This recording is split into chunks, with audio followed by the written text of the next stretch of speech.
Good evening. Thank you for coming to the Salina League of Women Voters Fall Issues Forum. We try to have these every year. This year we happen to have a spring issues forum as well as a fall issues forum. That's fairly unusual. Of course, we didn't have any issues forums during the pandemic, so we're making up for lost time. Today's subject is what's on your ballot on the November 8th ballot.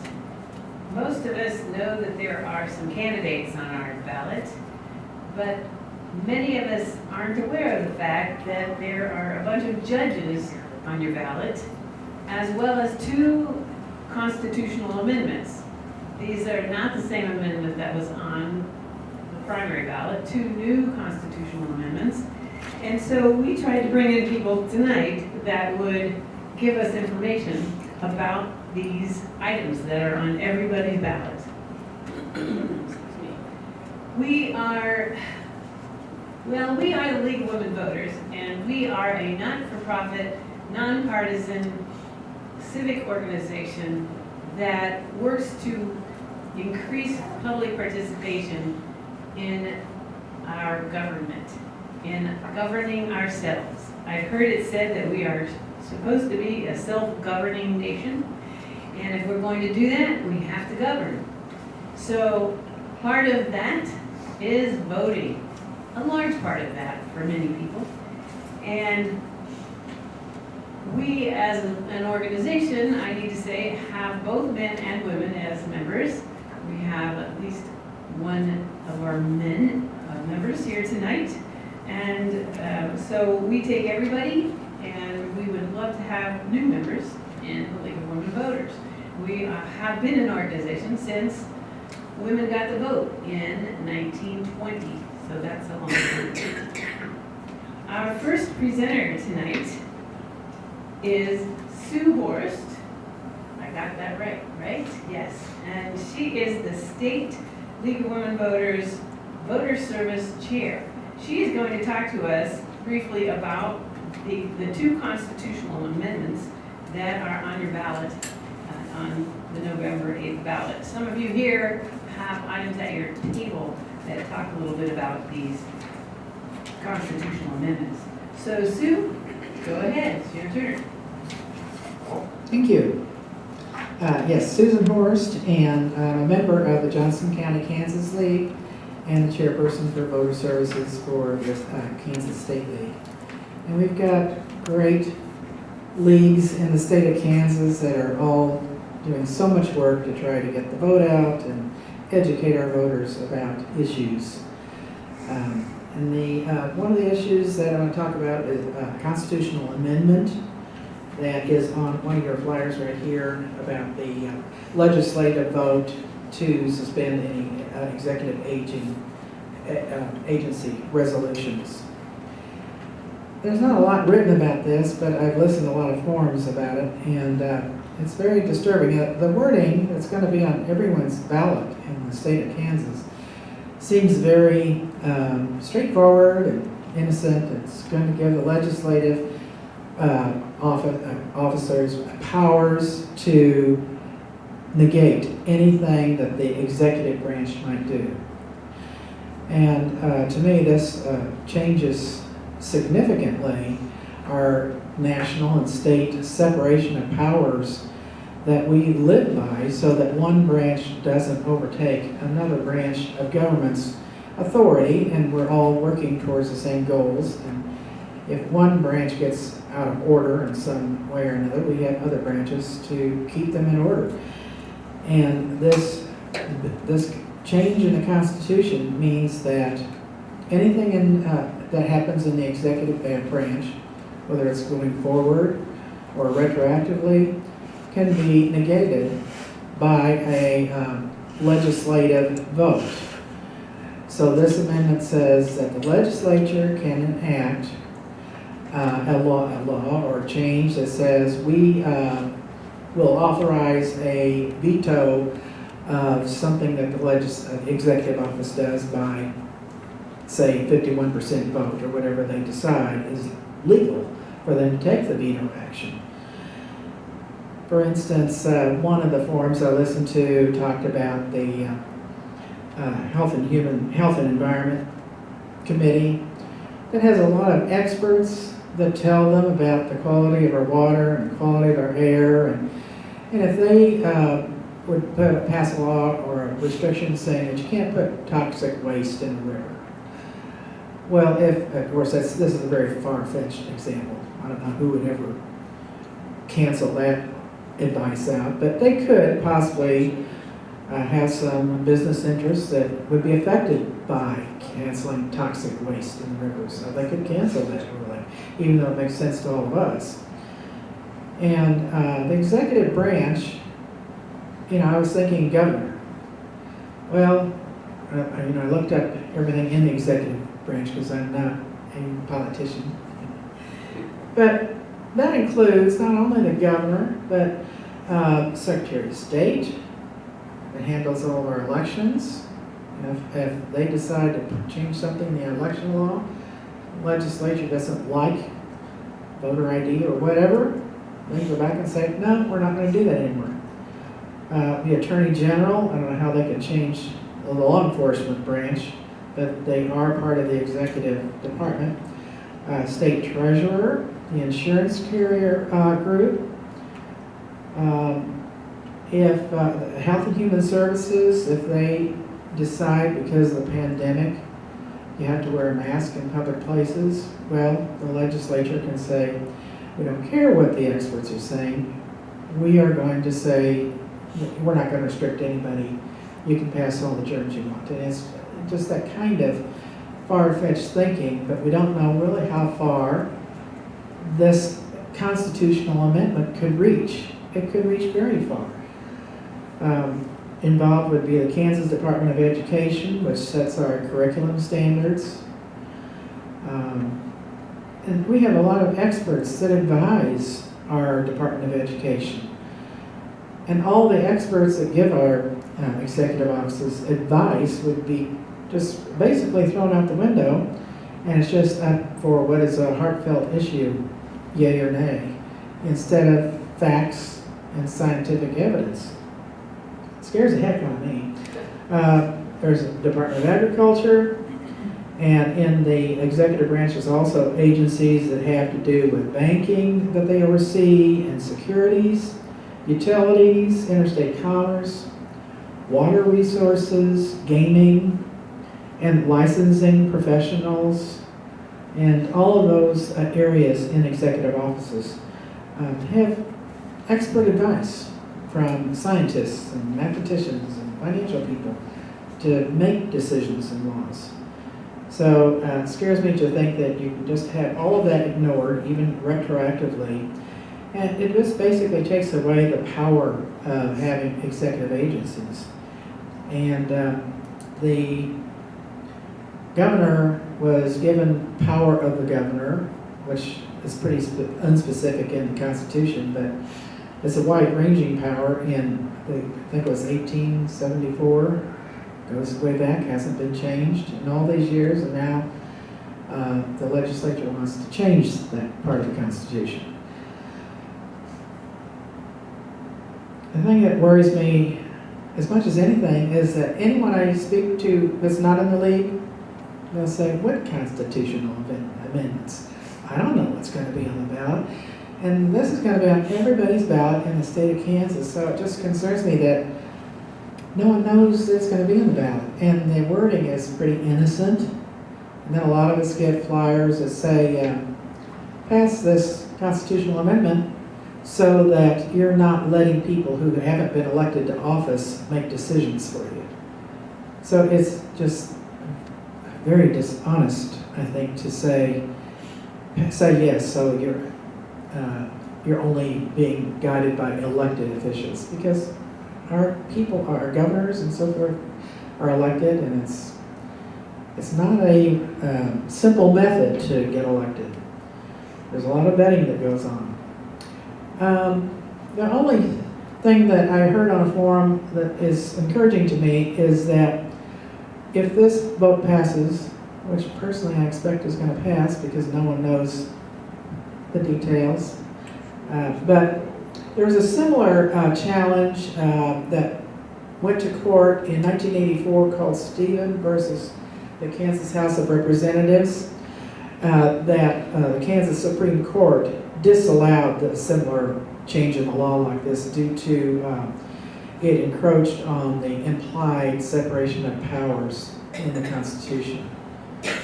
So to me, it just goes back to checks and balances between the branches of government to make sure that everyone has their role and we have a good balance in our government. Does anyone have any comment or any educated information that you want to contribute to that? Because I don't have a lot of other information other than what I've heard in forums and about what makes sense to me.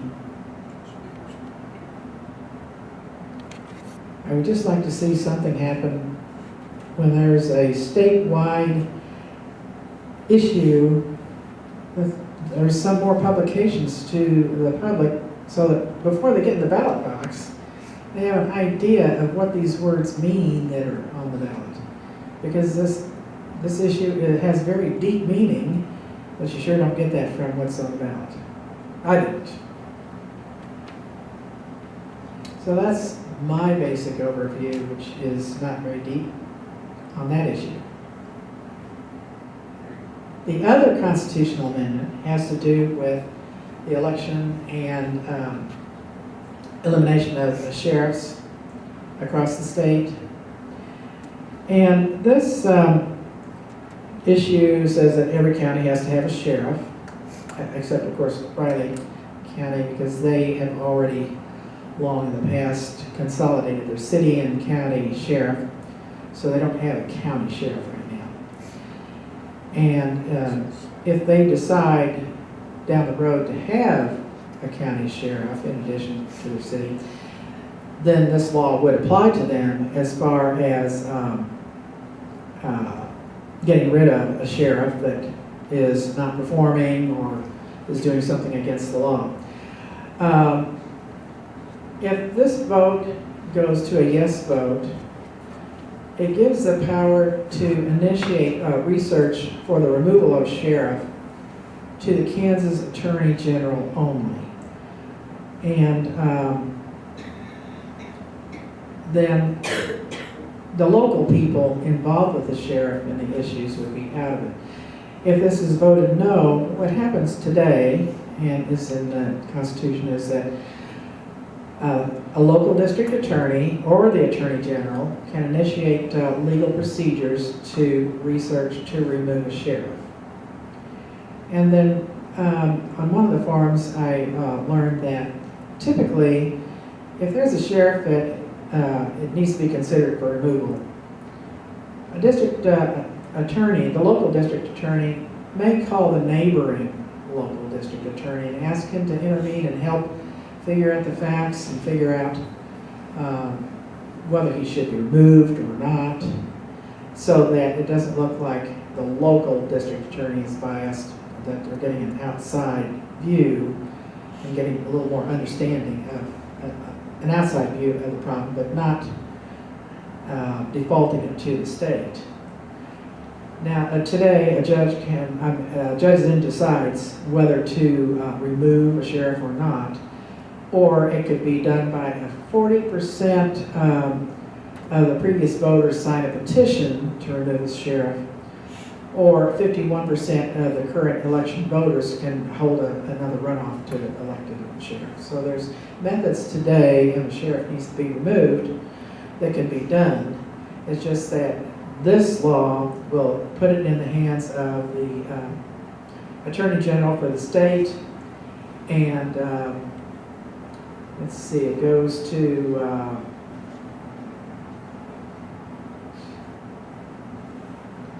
I think there's another Attorney General of State. It just basically takes the power away from the county and back to the state to determine what needs to happen with the local sheriff. And so if there's if Riley County decides to put in a county sheriff, of course, they would be abiding by these rules. But if another county in the state decided they wanted to consolidate with their city and not have a county sheriff, I think this law would impact them as well, because it would mean eliminating the county sheriff and consolidating with the city. So I think this law would impact them as well. It's very difficult to understand where these things come from, and I'm having a hard time seeing the positives in a yes vote in these constitutional amendments. And whatever you can do to initiate discussions with your neighbors and your friends about these, because anyone I've talked to just has no clue there's constitutional amendments coming up.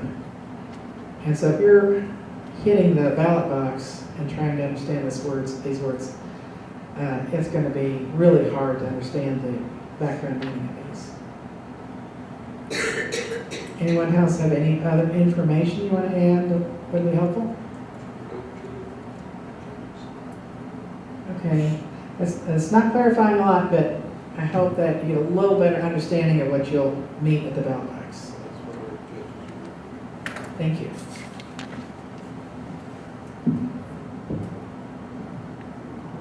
Thank you, Sue.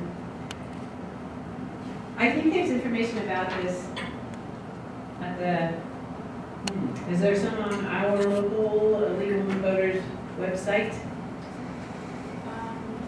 Yes, there is. There are links that will take you places where you can do more research. There are links on our website, LWVSalina.org, where you can find more information. Would that be under issues, or what would it, what's the category? It's probably on the homepage or. Probably on the homepage.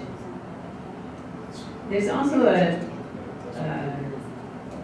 website called Ballotpedia, and you can find out a lot of information about local issues on the Ballotpedia. So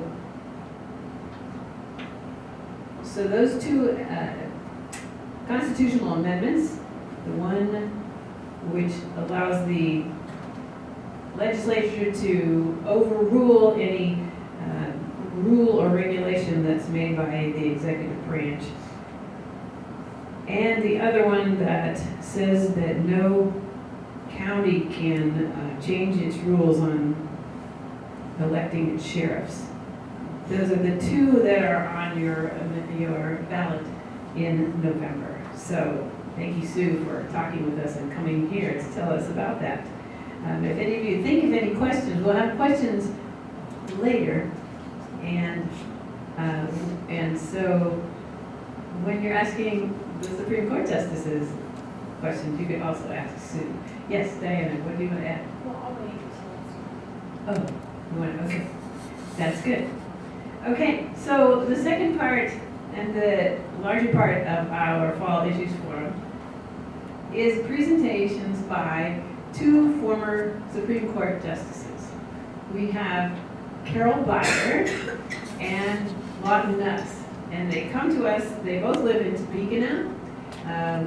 Carol is from Kansas City, Kansas originally. She was telling us that she lived in Seattle when she was a little kid, and then she moved back to Kansas City, Kansas, and she went to college at, what's it called?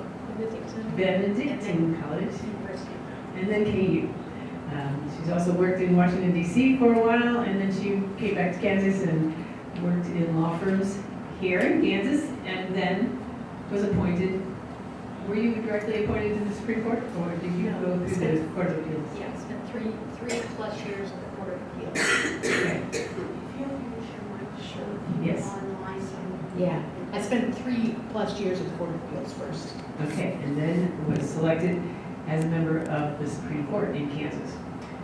And our other guest is Lawton Nuss, who is from Salina and was in a law firm here for a long time. And I think even his parents are from Salina, is that right? I was born in Asbury Hospital. He was born in Asbury Hospital, and so he knows our part of the country pretty well. He was appointed directly to the Supreme Court from his law office job in Salina and became the Chief Justice of the Kansas Supreme Court.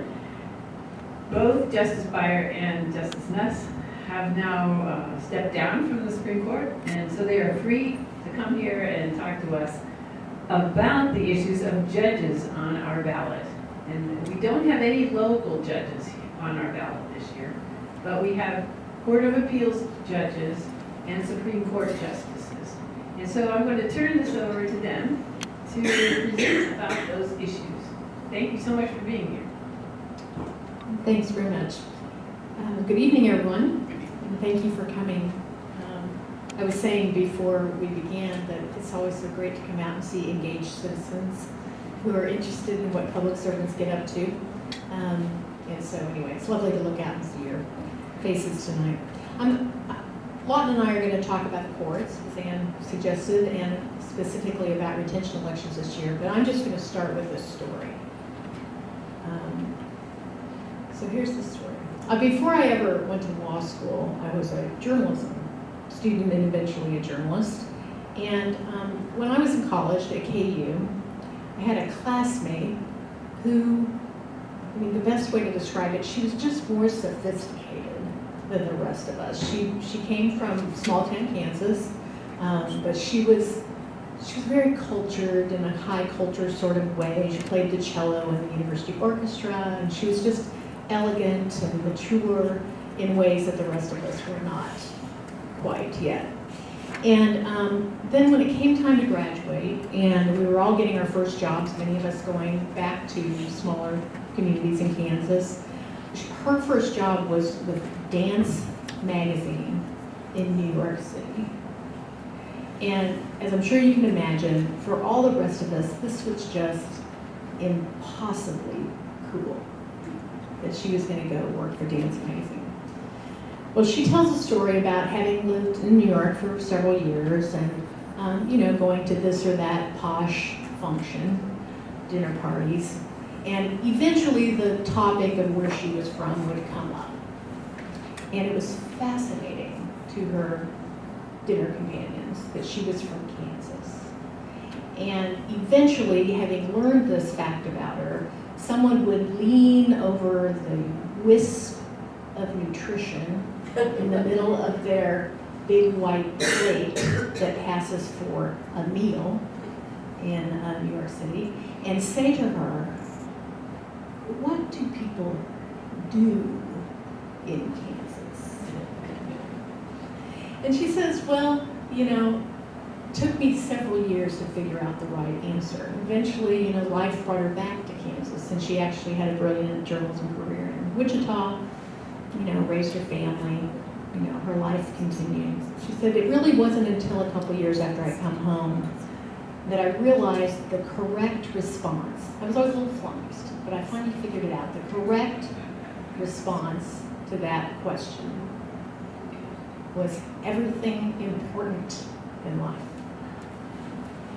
Everything important in life. So what Lawton and I are here to talk to you tonight about is kind of that subject writ large. Everything important in life, starting and nurturing families, launching and growing businesses, joining and leading civic organizations, trying as hard as we can, even when it's terribly challenging, to have good government. That's what we do. Those are the important things in life, right? And that's what we're here to talk to you about. We want to talk to you about the courts, which are a piece of that good government, an essential piece in how we preserve fair and impartial and non-political courts in Kansas. As Carol said, let me tell you a little bit about the justices who will be on the ballot on November 8th or on your dance ballots. And they all are native Kansans. They have slightly different backgrounds. And I'm going to explain who they are by seniority. First is our Chief Justice, Marla Lukert. She's a native of Goodland. And she had been a district court judge in Topeka, and she came to the Supreme Court in 2003. Next in seniority is Dan Biles. He's originally from El Dorado. He came to the court after he was a lawyer, and that was in 2009. Next is Caleb Stiegel. He's a native of Lawrence. He came to the Supreme Court from the Court of Appeals, and that was in 2014. Next is Evelyn Wilson. She's a native of Smith Center. She had been a long-time district court judge, also in Topeka, and she came to the court in 2020. Next is KJ Wall. He's a native of Scott City, out west, and he had come directly to the court from being a lawyer like I did, and he came in 2020. And the sixth justice is Melissa Standridge. She's a native of Lawrence. She had come to the Supreme Court from the Court of Appeals in 2020. The first three I mentioned, Carol and I worked with for a number of years. They were our colleagues on the court. We know them very well. The other three, while they were not justices with us, we do know them very well through their work either as judges, we reviewed their work, or in KJ Wall's case, he worked directly for me on the Supreme Court, and Carol was very familiar with his work as well. When we proceed with how cases get to the court, do you, up next? Yeah, that's fine. You go ahead. Okay. Yeah. How do cases get to the Kansas Supreme Court? Well, there are three basic ways.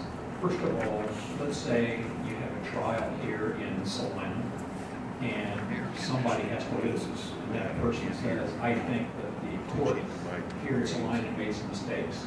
And so they will file a brief with the Kansas Court of Appeals, and then if the Court of Appeals rules against one of those parties, because you're only entitled to one appeal as a matter of right in Kansas, that can end it.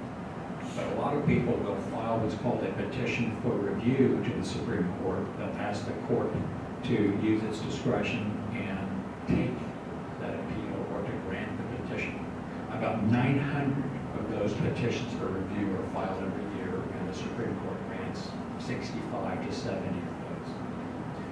Another way for cases to get to the Supreme Court is you bypass the Court of Appeals. There's a case here in Salina, and it can be appealed directly to the Supreme Court. Some cases like that would be death penalty cases, and also eminent domain, where the government has taken your property and you think the compensation you pay was insufficient. The last way for cases to get in the Supreme Court is they start there.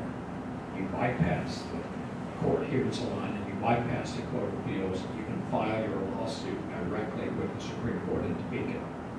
An example of that from 2014, there was a man who had won the Democratic primary for U.S. Senate, and named Chad Taylor.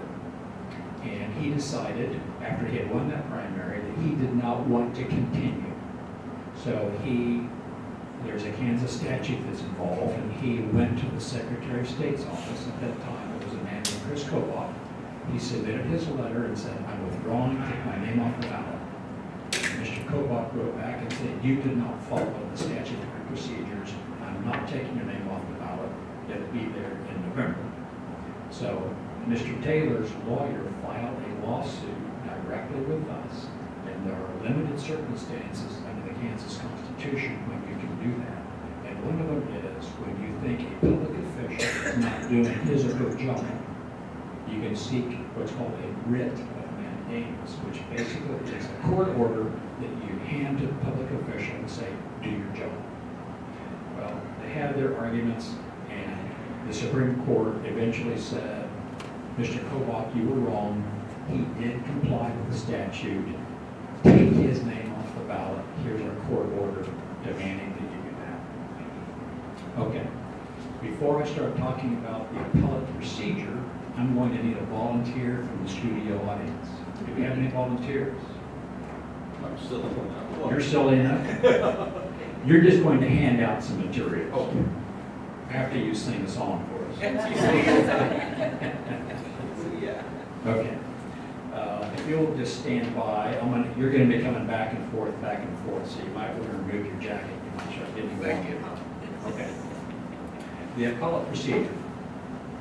As I said, let's say you have a case. in the district court, and somebody loses, and what happens is somebody says, I think the district court made errors, and I want this conviction or this case overturned. In other words, sent back to the district court and told them to do it all again. So what that person does is file a brief, and here I'm going to assume is going directly to the Supreme Court. That person files a brief, and in there, they argue that errors were made and the case should be reversed. And for those of you who were at dinner with us, I'm going to start using that as an example. Because Carol and I are no longer on the Supreme Court, we don't have access to their materials. So I went to the Kansas Historical Society and I pulled out materials for a murder trial in Lincoln County, about 40 minutes northwest of here, in 1888. And I want to tell you, I do want these materials back. Okay. So, the first thing that happens is that person who lost, in this case, is the murder defendant. He was convicted of second-degree murder and sentenced to 20 years in prison. He files a document called a brief, and in there he says, here are the facts of the case that I think are important. Here are the issues, in other words, where the district court got it wrong, and then here is the applicable law, and these are the reasons why I should win. You should reverse my conviction. Mr. Volunteer? Now, like I said, this is a murder case from 1888. Can we just take a quick scan of this? Yes, and the defendant's name is Patrick Cleary. Okay. Now, what's important to remember, as you may know, despite what you see in movies and on television, is that when a case is appealed, you don't have the trial witnesses, in this case in Lincoln County, come to Topeka and repeat their testimony in person. Nor do you allow new evidence, new witnesses to be presented. You are stuck with what happened at the trial court level. And so how do we know what those witnesses testified to? Well, in this case, and still today, you have a court reporter who takes down everything that is said. Now, keep in mind that in 1888, the court reporter was a man, happened to be a man, who had a piece of paper and a pencil, and he took shorthand for everything that was said, and then he typed it up. And I'm going to hand out some of the pages from what he typed up. It's the transcript. And it is the transcript that comes to Topeka with that brief. What I'm showing you here, this is the full transcript. There was about an 8-day trial. I'm not going to hand this around, but I'm going to hand you some examples. And keep in mind that he did not have a computer to do this. He used a manual typewriter. Nobody here is old enough to know what a manual typewriter is. Yeah. Oh, yeah. Show of hands, okay. And so don't take his transcript apart. He had some strikeouts. He used a pencil in some places to make some corrections, but he was doing the best he could in 1888. Okay. In addition to the entire transcript coming up, other documents that had been at the trial court come to the Supreme Court. This particular case, Mr. Cleary was involved in a gunfight, and he shot the other man in the forehead and killed him. They had a fight over water rights for their cattle. So one of the exhibits at trial was somebody drew a diagram of the location of the gunfight. So the Supreme Court will get a chance to look at that as well and see the different distances. In addition to that, as I said, other items that were used at the trial court will come to the Supreme Court. In this case, this is a motion for new trial. It's handwritten in this case, and it's saying these are the errors that the trial court made, and as a result, I should get a new trial. Now, what we've heard from so far is, this is Mr. Cleary, the murder defendant, saying these are all the mistakes that were made. Well, the state, the prosecutor, gets a chance to file a response brief. And this is what it looks like. This is the county attorney, Mr. Code, who prosecuted and secured the murder conviction. And what he says basically is there were no errors that were made, or if there were errors, they're not serious errors. There's no reason to reverse this conviction.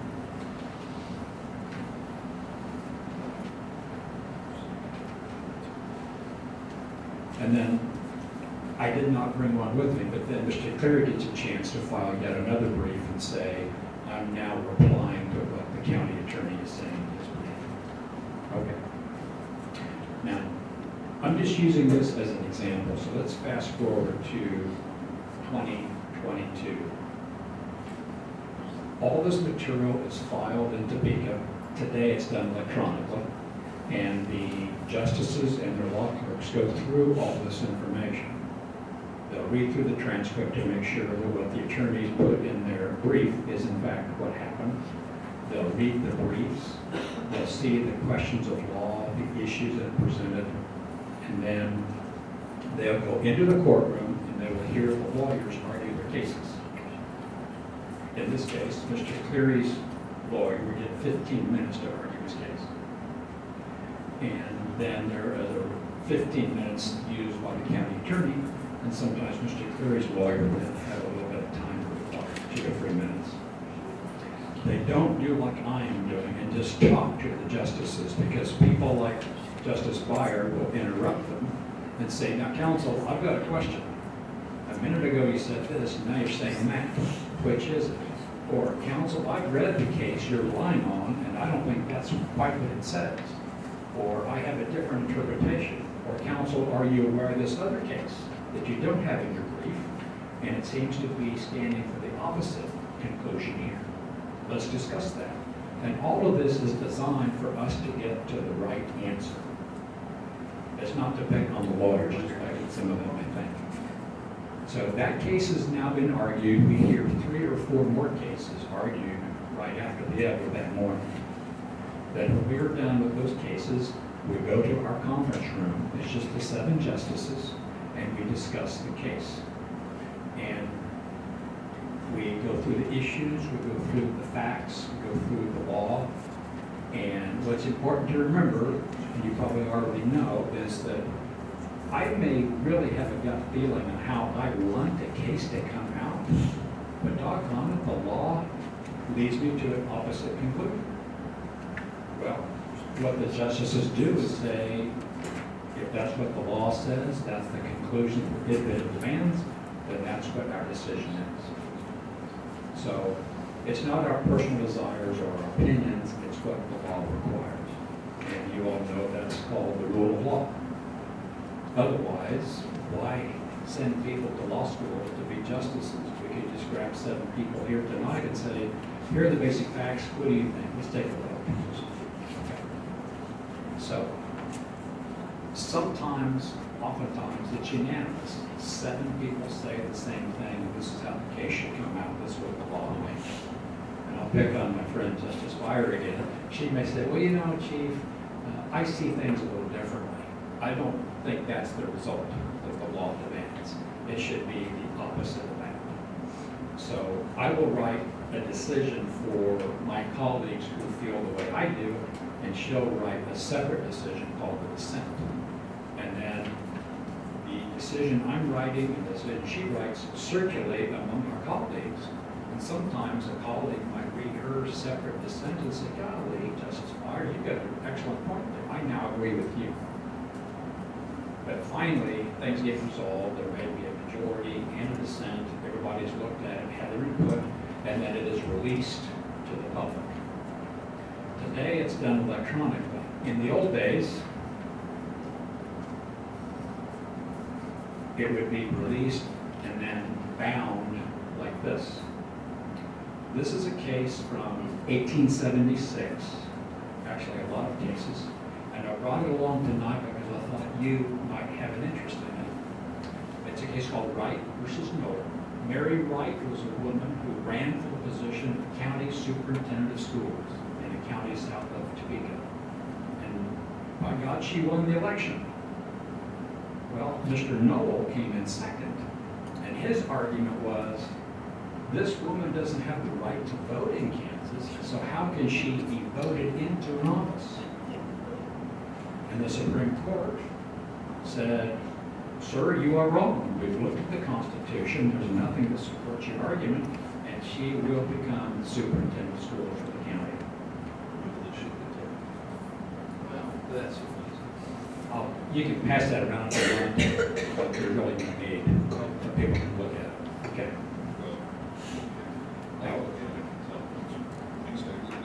and if you don't want to go to your local county law library and dig through must do 11-bound books, you can go online, pscourts.org, and you'll find our most recent decisions there.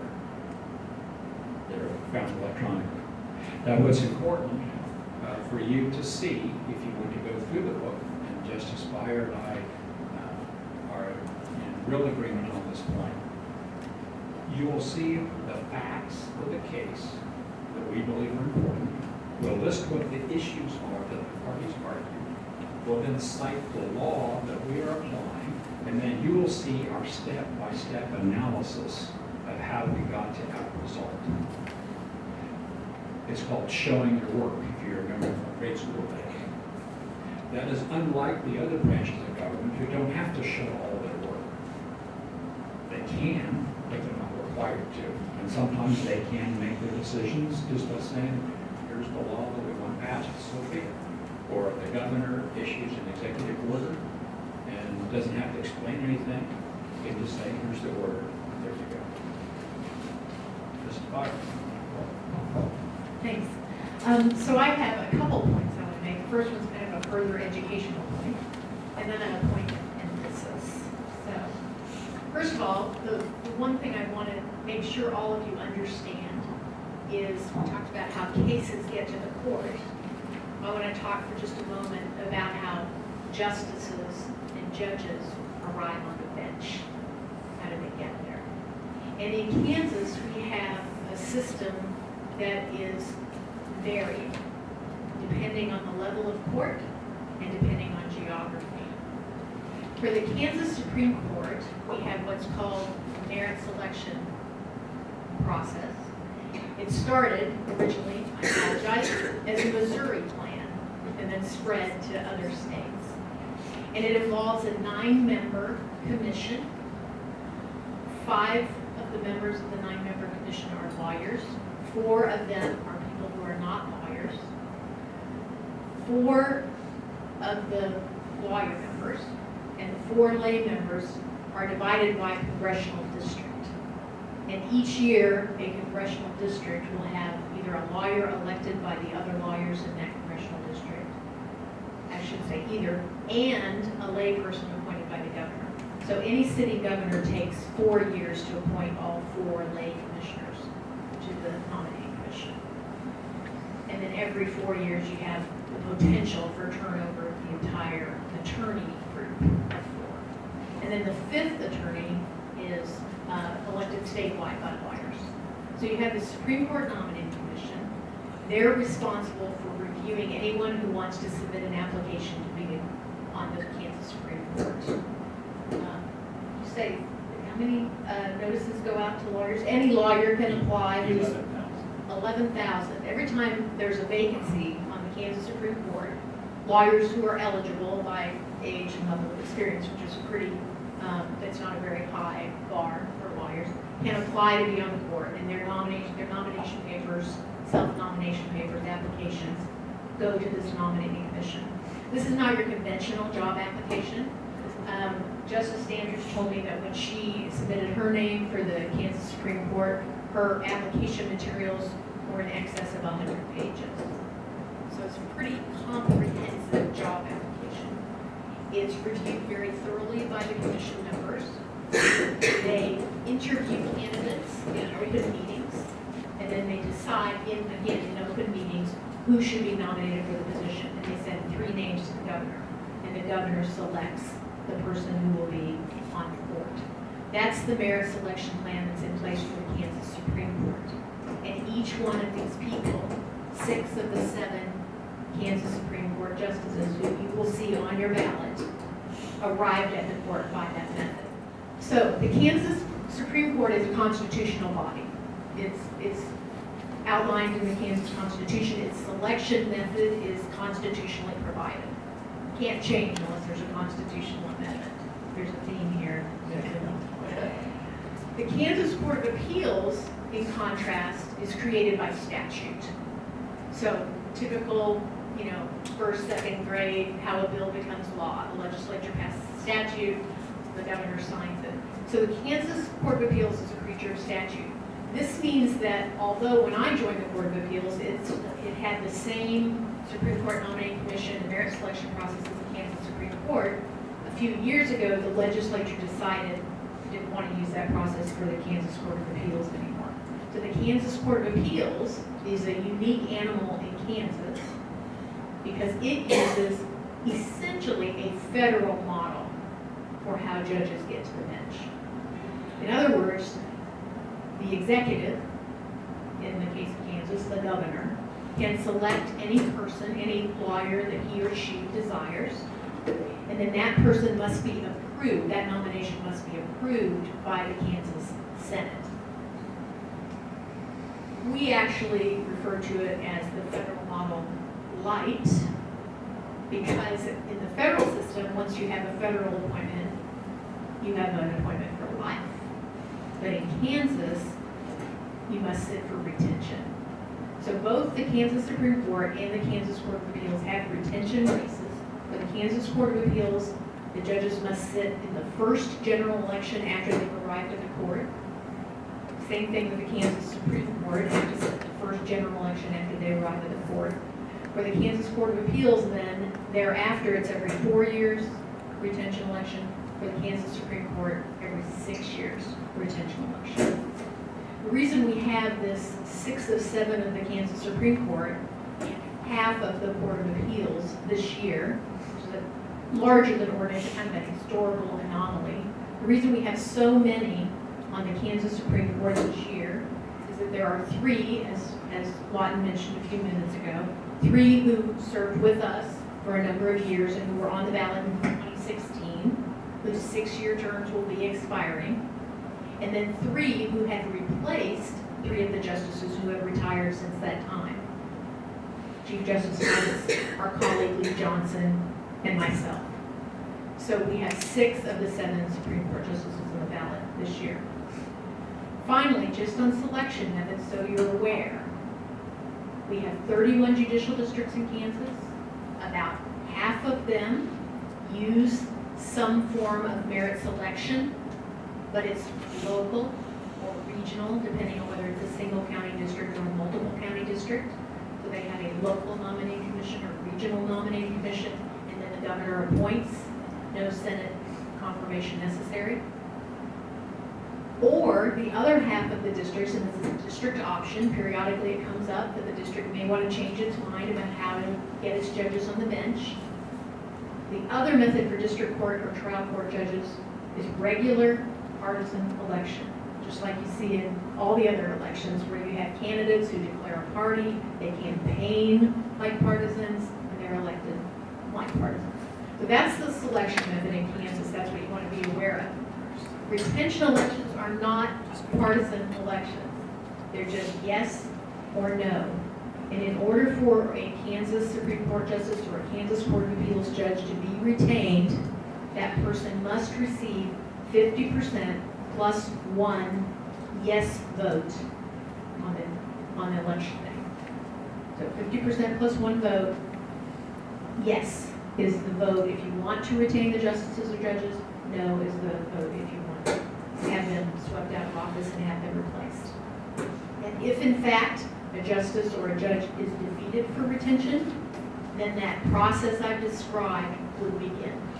That process of submission of applications, Supreme Court nominating commission review, and then replacement by the sitting governor. If it's Kansas Supreme Court, if it's the Kansas Court of Appeals, then you would have that other process, that federal model light would kick in. One of the other jobs besides job 1 that my colleague described of actually deciding cases, I always refer to that as job 1. The other thing that the Kansas Supreme Court does is it runs your judiciary. It runs the state judiciary. It is in essence the board of directors for the state judiciary.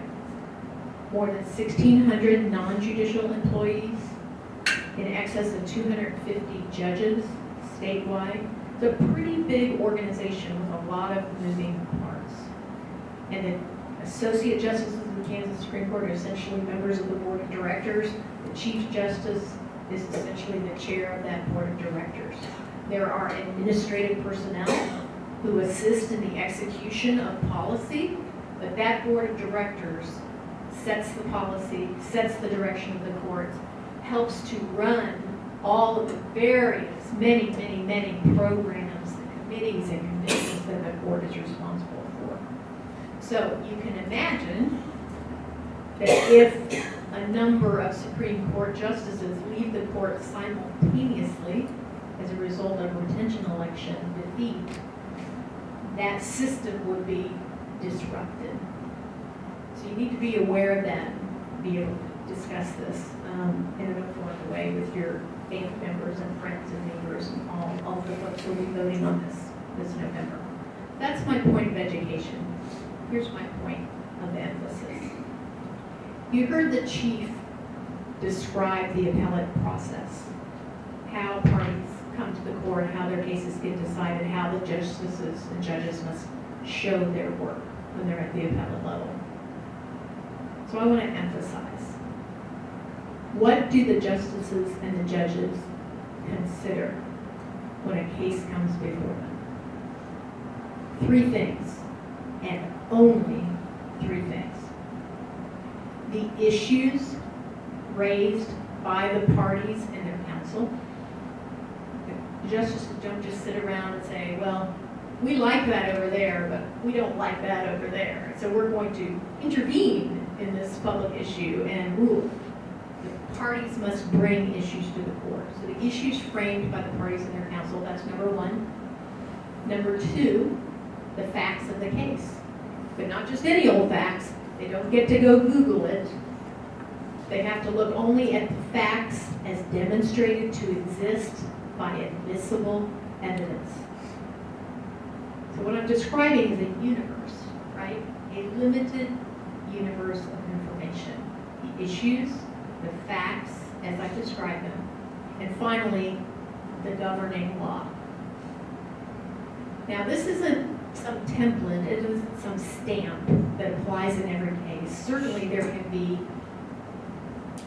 loud, lively disagreement on these points, on these 3 things.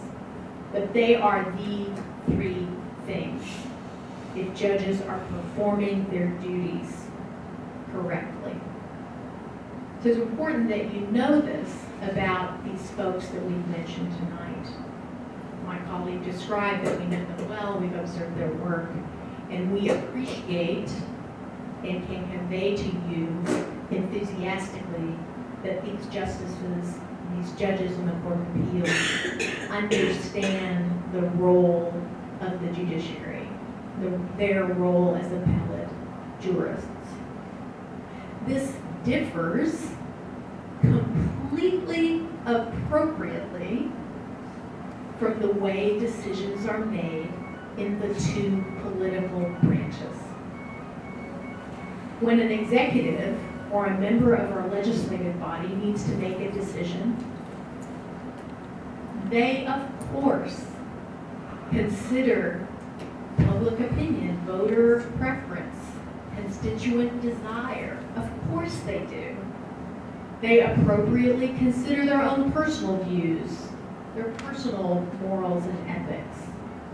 And they consider, and we expect them to consider, in fact have a right to demand they consider, their party platform, their party position. These are the things that go into sound decision-making in the political branches. They have exactly 0 to do with judicial decision-making. And it's important that all of us understand this, that all of us understand it, and that we know that our votes on election day in retention races should appreciate this as part of what helps us make our decisions.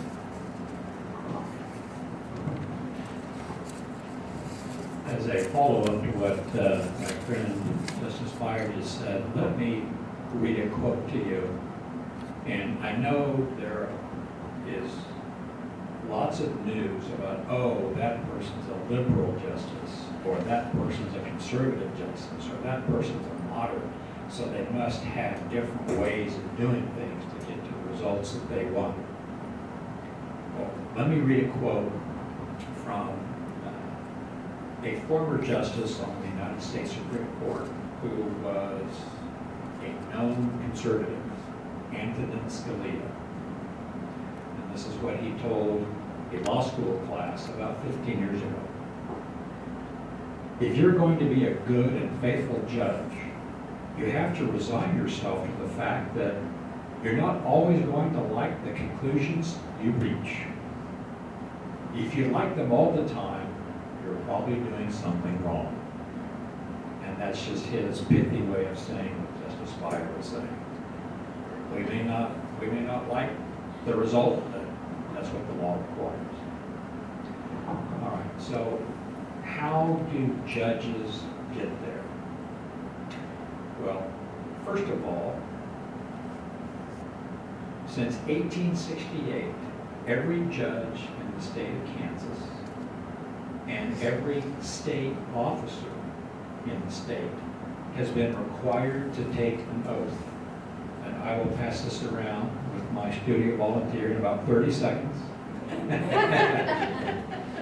But basically, you solemnly swear to support the Constitution of the United States and the state of Kansas, and to faithfully discharge the duties of your office. That's been with us since 7 years after Kansas became a state. 1868. In 1974, the voters of Kansas went to the polls in a statewide vote, and they said, we not only want this requirement in our statute, which the legislature can change at any time, we want it in our state constitution, so that only the voters are the ones who can take it out of the Constitution. And they passed that, it's now in the Constitution. Now, you've heard people talk about the Constitution. Among lawyers and judges and justices, it's known as the people's document, for the reason I just gave you. Because the people of Kansas go in a statewide vote to make changes to it. Just as they did in 1859, when the voters said, this is the Constitution that we want. And every amendment since then, the voters in a statewide election go to the polls and make that decision. So, what's important to know is that if you as a judge are taking the oath to support the Constitution, that means you are sworn to protect the Constitution. And more importantly here, protect the rights of Kansans that are enshrined in the Constitution. And judges and justices are the only state officers who really deal with the Constitution and the constitutional rights on a regular basis. They're the ones who look at the amendments and look at your rights, for example, to a fair trial, to have effective assistance of counsel, to not have a confession forced out of you that's involuntary, to be able to peaceably assemble in public. And the list goes on and on. So judges are unique. Yes, they take the same oath that the Attorney General does, the Governor does, other state officials that you were mentioning earlier, but the judges who deal with it on a regular basis, and they're the ones who are protecting those rights. Yeah. Now, that is one thing that makes the judges and justices unique. The other thing is something called the Code of Judicial Conduct. These are requirements that mandate how the judge has to act. And I'm going to read a couple things, but they all go to the issue of the requirement that the judge be impartial, to be fair, not to dream up issues ourselves or to go outside the record from that murder trial and come up with something else. Or say, well, you know, the law would require me to reach this result, but I don't like that result. So I'm going to rule the other way. That's not being impartial. This is canon 2 of that code. A judge shall perform the duties of judicial office impartially. And then the rule that goes along with that canon says something very similar. A judge shall uphold and apply the law and shall perform all duties of the judicial office fairly and impartially. And the comment to that rule says, this applies even if the judge doesn't like the law you've sworn to uphold. And the code goes further to say, this is mandatory. Shall means must. And oh, by the way, if you don't follow the code of judicial conduct, you can be disciplined for any violations. Well, I think Justice Beier already told you what our message here today is. To retain these justices that we know so well. We've worked personally with a number of the court of appeals judges who are also on the ballot. And we would ask that you vote yes for them and spread that word as well. And it's not like we know nothing about them or know nothing about the law. It's like if you're choosing a doctor, the best thing to do is go to another doctor and say, do you know this person? Who would you send your family to? That's what we're attempting to do here. Now, one other thing I wanted to show you, and then I will let Justice Beier and Ann do their musical duet, or we'll conclude for questions and answers. But it's a little bit more of show and tell. We talked about the Constitution. The Constitution of the state of Kansas and the United States are contained in this book. You're free to leaf through that. I've highlighted a number of the sections just for my own reference. Feel free to look through. This whole idea of why judges and justices are concerned about constitutional rights and reviewing what lower courts have done and reviewing what the legislature does and what the governor does. And in that case I told you earlier about Chris Kobach, reviewing what the Secretary of State does. That is not something that the Kansas Supreme Court just dreamed up when I became chief 13 years ago.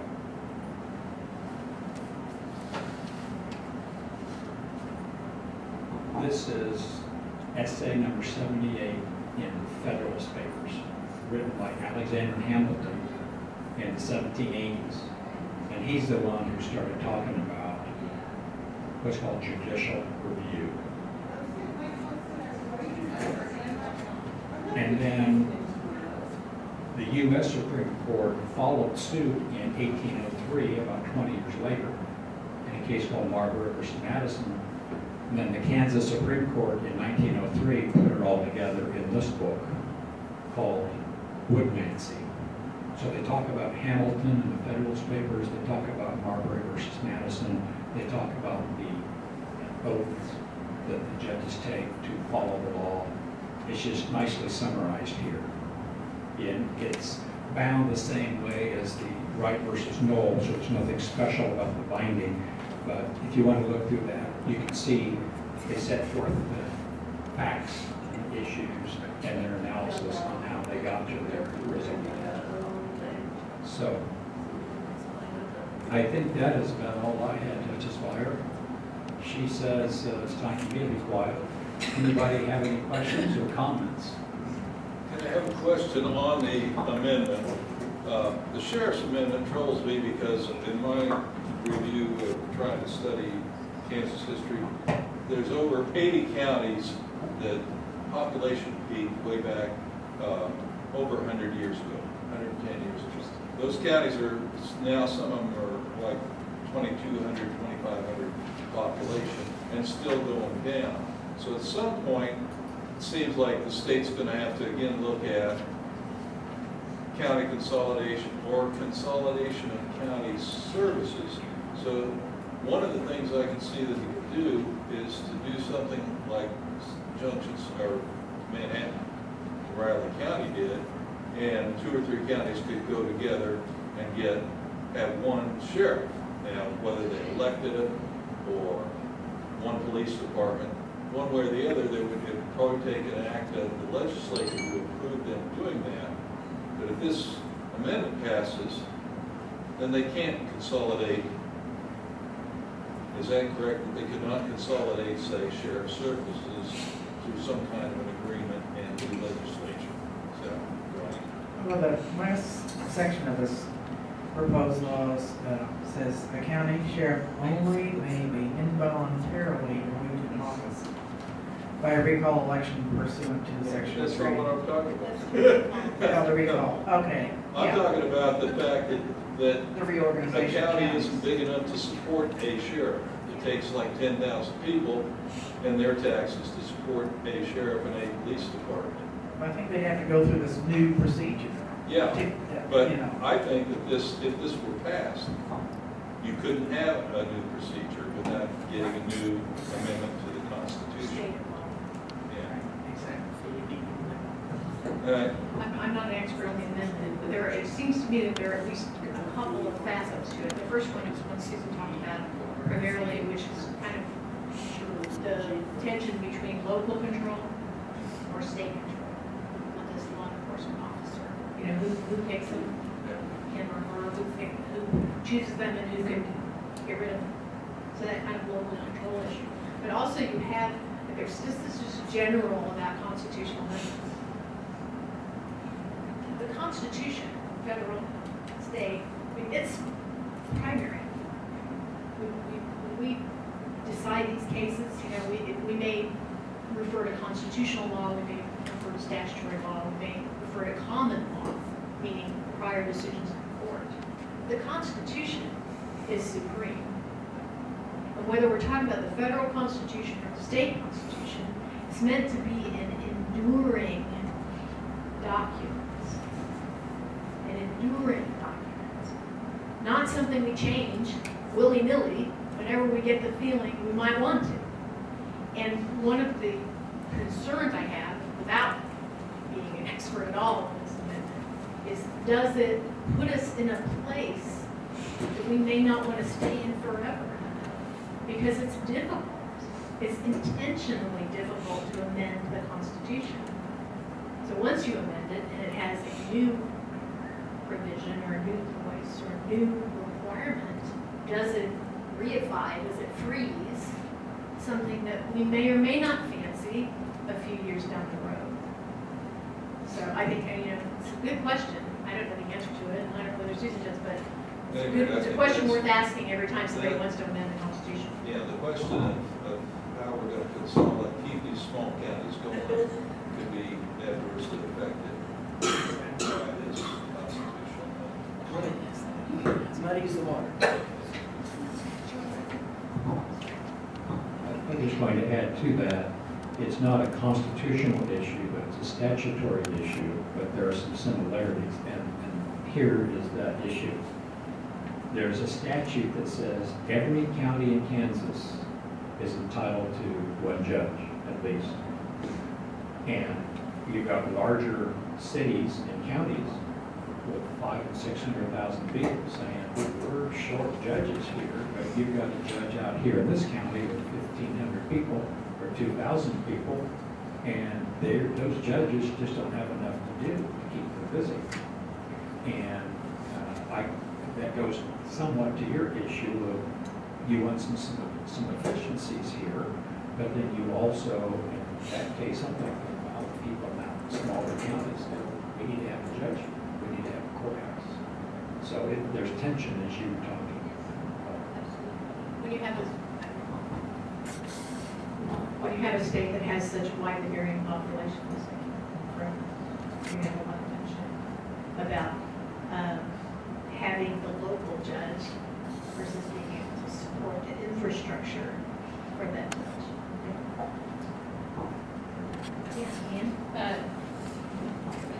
kind of two-part question.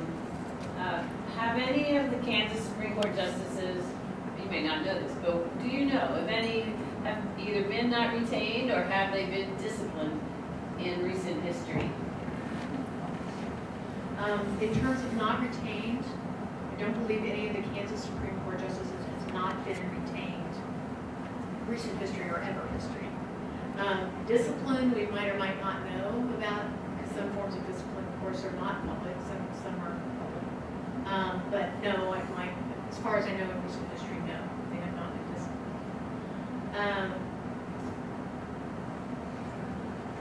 On the non-retained question, I just want to address that a little bit more fully, not to belabor it.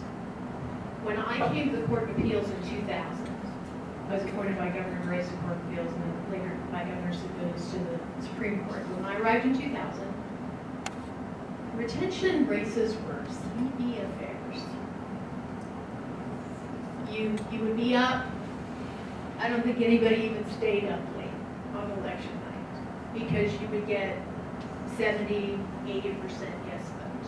That was kind of the natural landing place. In the recent past, and this is not a secret, I'm not telling you something they have not said themselves and that hasn't been published in the press. There are people who want your state court system, and particularly the appellate courts, to be tools for the achievement of specific policy outcomes. That's what they want. They're not making any secret of it. So really, I don't think we overstate when we say that this year and some of the more recent retention years are so critical on that decision point. What do you want? How do you want your Kansas appellate courts to function? Do you want them to continue to function as we have described, where the universe of information that can be considered in deciding cases is this universe that has been established by deliberate design of the founders and long tradition and expectations created by that oath and by that judicial code of conduct? Or do you want to go ahead and just make your courts another vehicle for achievement of political ends? It's a big change. And in the recent past, and those 70, 80 halcyon percentages of yesteryear, that doesn't happen. Now we're seeing retention votes that are in the low 50s sometimes, in the mid 50s. That's getting really close to 50% plus one. And this year in particular, we've had a noisy, sometimes nasty year. And even though the court itself and its membership was not on the ballot during primary season, it was often prominently featured in harsh, vicious attacks. That's because people want to achieve policy outcomes. They want to achieve policy outcomes, which really just, what we're asking you is when you go in the ballot, when you go and you fill out your ballot, when you go in that voting booth, just remember what courts are for. What courts are supposed to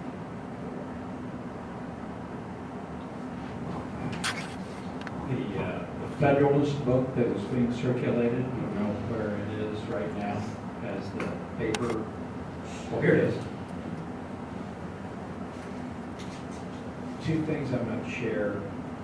I talked about Alexander Hamilton writing essay number 78. By the way, all these essays were written to try to persuade the 13 colonies in America to ratify this Constitution that the founders put together in Philadelphia. And his Federalist essay number 78 is titled "The Judges as Guardians of the Constitution." And that's kind of what we've been talking about tonight. And he goes on to say that basically says, if the courts are under the sway of political pressure by a particular party, be careful, because that political party could tomorrow not be in power, and another political party is, and then the judges have to do what that party wants done. And there's nobody to guard the Constitution and protect your individual rights.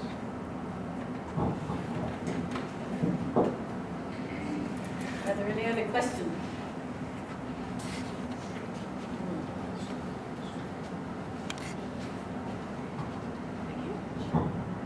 Thank you so much for coming. Let's give him a hand. Very, very